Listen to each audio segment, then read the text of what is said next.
तर मुंबईमधल्या विकास कामांवरून आज विधानसभेमध्ये जोरदार खडाजंगी झाली। आशिष शेलार यांनी मुंबईमधल्या पाणी वाटपावरून हल्लाबोल केल्यावरती मुंबई काँग्रेस अध्यक्ष वर्षा गायकवाड यांनी सवाल उपस्थित केले। मुंबईच्या रस्त्यांच्या काँक्रिटीकरणावरून वर्षा गायकवाड यांनी सवाल उपस्थित केले। रस्त्याचं टेंडर सरकारच्या मित्रांना मिळाल्याचा आरोप त्यांनी केला। वर्षा गायकवाड यांच्या सवालांवरती भाजपा आमदारांनी आक्षेप घेतला।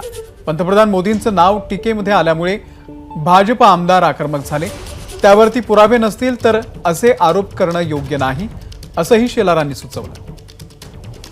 सन्मान्य अध्यक्ष महोदय, जसं मी सांगितलं की Bandra reclamation land, Air India land, Mulund, Kanjurmarg, Kurla, खारपट्ट्याच्या जागा सन्मान्य कोणाला आता सांगायला को देशाच्या पंतप्रधानांचे मित्र आदरणीय अदानी साहेब, त्या ठिकाणी मुलुंडची जागाची जागा त्यांना देण्यात आली।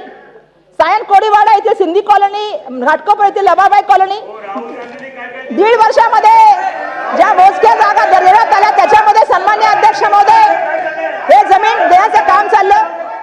अध्यक्ष महाराज, माझी हरकत अशी आहे की सन्माननीय सदस्यांनी मुंबईच्या शहराच्या प्रश्नावरती बोलावं। इथे पंतप्रधानांचा काय संबंध? मग राहुल गांधी काय तमाशा करतात हे सांगू का इकडे? राहुल गांधी कुठे मस्ती करतोय सांगू का इकडे? मी पण सांगू शकतो। चुकीचं असेल तर राहुल गांधी कुठे तमाशा करतो, कुठे मस्ती करतो हे मी सांगू शकतो। बसा, हा बसा, बोला। सन्मान्य सदस्य मगाशी अमित त्याच्यामध्ये तुम्ही कृपा करून ते काढून घ्या।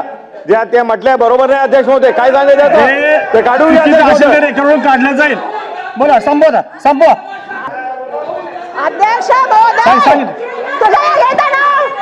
तुम्ही नाव कशाला घेता? नाही अडाणी जे चुकीचं आहे ते दोन्ही बाजू सदस्य जे बोलले, जे चुकीचं आहे ते रेकॉर्डवरून काढलं जाईल। बस अध्यक्ष महोदय, काय अध्यक्ष महोदय आता थांबवा ना। अध्यक्ष महोदय, किती वेळा तुम्ही त्यांना संधी देता?